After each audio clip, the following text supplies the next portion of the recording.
இந்தியாவின் கைவிடப்பட்ட என்ஆர்ஐ மணமகள்களை பத்தி கேள்விப்பட்டிருக்கீங்களா? இவங்கள நெய்தர் விடோ நார் வைஃப், இந்தியாஸ் அபேண்டன் பிரைட்ஸ் அப்படின்னுலாம் சொல்றாங்க. இதனுடைய மையப்புள்ளி பஞ்சாப் அப்படின்னு சொன்னாலும் மகாராஷ்டிரா, உத்தராகண்ட், மேற்கு வங்கம், ராஜஸ்தான், உத்தரப்பிரதேசம் இந்த மாதிரி மாநிலங்கள்ல சேர்ந்த பெண்கள் இந்த மோசடிகளுக்கு பலியாகிறாங்க அப்படிங்கிறது குறிப்பிடத்தக்க ஒரு விஷயம். ஆஸ்திரேலியா, கனடா போன்ற நாடுகள்ல குடியேறினதுக்கு அப்புறமா என்ஆர்ஐ இளைஞர்கள் பல பேர் இந்த மோசடியில இறங்குறாங்க. திருமண தகவல் இணையதளங்கள்ல என்ஆர்ஐ மாப்பிள்ளைகளை தேடும் பெண்களை பத்தின தகவல்களை தேர்ந்தெடுக்க வேண்டியது, அதன் மூலமா தொடர்பு பண்ணி பகட்டான உடை, படோடாபமான வாகனம் இதுலலாம் போய் பந்தாவா இறங்கி பெண் பார்க்க வேண்டியது, கணிசமான வரதட்சணை தொகையை பேரம் பேசி அந்த பெண்களை திருமணம் பண்ணிக்கிட்டு அவங்க வீட்டுக்கு கூட்டிட்டு போயிட வேண்டியது.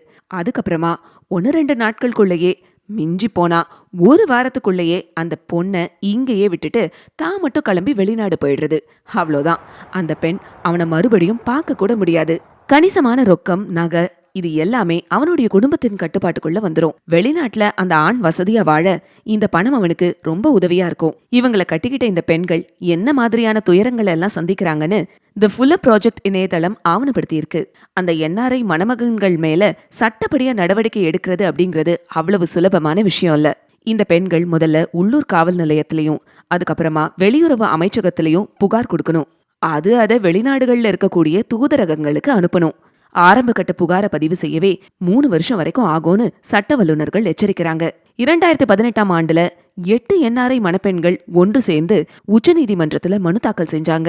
இந்த பெண்களுக்கு உதவ பல உரிமை குழுக்களும் சமூக ஆர்வலர்களும் ஒன்றிணைந்தாங்க. இவங்க அவங்களுடைய மனுவுல எங்களை போலவே குறைஞ்சது 40,000 கைவிடப்பட்ட மணப்பெண்கள் இருப்பதா மதிப்பிட்டிருக்காங்க. பெண்கள் இந்த முறையில ஏமாறுவதை தவிர்க்கிறதுக்காக அரசாங்கம் ஒரு கடுமையான சட்டத்தை கொண்டு வரணும். குற்றவாளிகளையும் அவங்களுடைய குடும்பத்தினரையும் இந்த சட்டத்தின் கீழ் பொறுப்பேற்கிறத தவிர்க்க அனுமதிக்கிற இடைவெளிகளை குறைக்க வேணும்னு சொல்லி 2018ல தாக்கல் செய்யப்பட்ட இந்த மனு இன்னும் நீதிமன்றத்துல விசாரணைக்கு வரல அப்படிங்கிறது தி ஃபுல்லர் ப்ராஜெக்ட். சட்டம் எப்ப வரும்? இந்த பெண்களுக்கு எப்ப விடிவு கிடைக்கும்? இதுக்கு காலம்தான் பதில் சொல்லணும். இது போல இன்னும் நிறைய சூப்பரான கண்டென்ட் நம்ம சேனல்ல உங்களுக்காக வெயிட்டிங்ல இருக்கு. சப்ஸ்கிரைப் பண்ணலனா உடனே பண்ணிடுங்க.